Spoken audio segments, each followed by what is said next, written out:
এই যে আমরা পতিত, আমরা যে পতিত, সেই পতিতদের পাবন কর্তা বা পরিত্রাতা হচ্ছে তিনি। তার পতিত পাবন তুমি, আমি পতিত পাপময়, মানে আমি হচ্ছে মলিন, আমি পাপময়, আমি পতিত, এবং তার পরিত্রাতা হচ্ছে তুমি। তুমি সত্য সনাতন, তুমি নিখিল তারণ। তাহলে তুমি সত্য, তুমি সনাতন। কালকে আমরা ওই এই জায়গাটা আলোচনা হয়েছে, তাই এক লাইনে বলছি, সত্য মানে কি? যার বিকার নেই। মানে অতীতকালেও যেটা সত্য ছিল এখনো সত্য, কালও সত্য। এখন এই কথাটা বলতে গেলে অনেক কথা বলতে হয় যে সত্য আমরা বুঝিটা কি। আজকে যেটা সত্য জানছি কাল সেটা আপাত সত্য হয়ে যায়। ধ্রুব সত্য কি? ধ্রুব সত্য জানতে গেলে এই সময়ের অতীত হতে হয়। ত্রিকাল সম্পর্কে জানলে তবে তো সে সঠিক সত্যটা জানবে।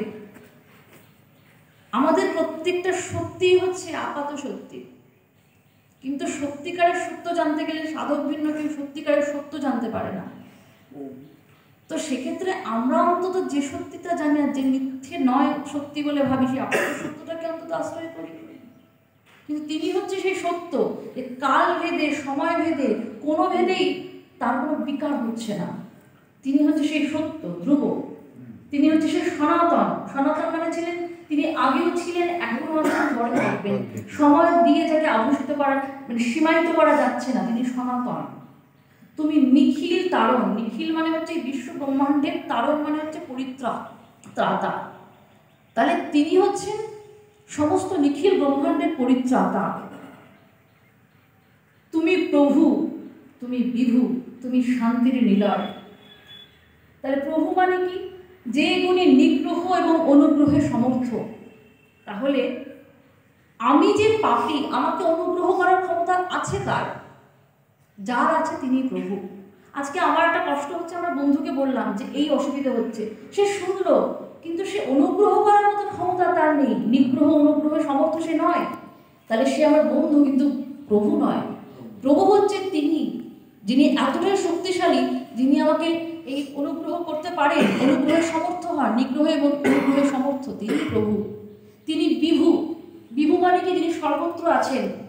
এই বিভু মুক্তা যদি ভাবি তাহলে আমাদের আর্ধেক আশঙ্কা ভয় দূরে চলে যায়। কেন? বিভু মানে কি? যিনি সর্বত্র আছেন। হেন কোনো স্থান নেই যে তার স্থান নেই, হেন কোনো জায়গা নেই, হেন কোনো সময় নেই যেখানে তিনি বিরাজ করেন না।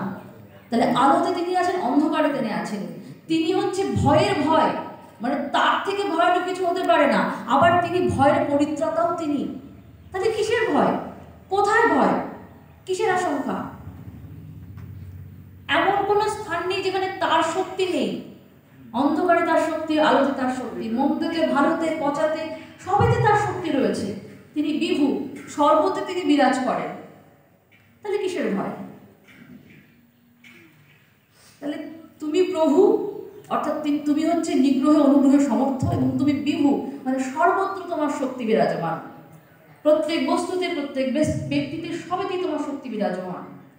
সর্বই তুমি ময়। এখন আমরা এই কথাগুলো শুনছি বটে, কিন্তু আমরা সর্বত্র এই অনুভবে থাকতে পারি না। সর্বত্র তুমি ময়, এটা একটা সাধকের পর্যায়। একত্বের আগে এই পর্যায়টা আসে। হ্যাঁ, সাজুজ্য, সারূপ্য, সারূপ্য এবং একত্ব, ওই যে চারটে পর্যায়ের মধ্যে একটা পর্যায়ে সর্বত্র তুমি ময়। এই পর্যায়ে আসা হচ্ছে সাধক ভিন্ন, সাধারণের সবসময় মাথায় রাখা সম্ভব না।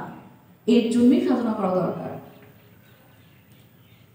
তারপর বলছে তুমি অনাদি অনন্ত, মানে তোমার আদি নেই। অনাদি মানে কি? যার আদি নেই। অনন্ত মানে কি? যার অন্ত নেই। তুমি শান্ত প্রাণ কান্ত। কান্ত মানে কি? হ্যাঁ, তাহলে তুমি হচ্ছে শান্ত এবং তুমি হচ্ছে প্রাণের স্বামী। প্রাণ মানে কি?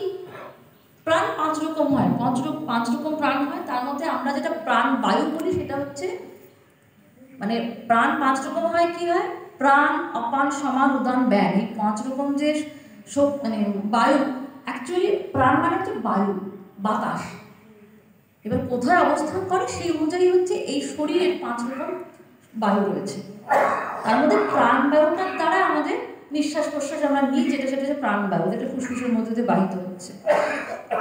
তো এই যে প্রাণ, প্রাণের কান্ত হচ্ছে তুমি। মানে স্বামী হচ্ছে তুমি, বা তাহলে বলছে তুমি হচ্ছে শান্ত এবং তুমি এই প্রাণের কান্ত।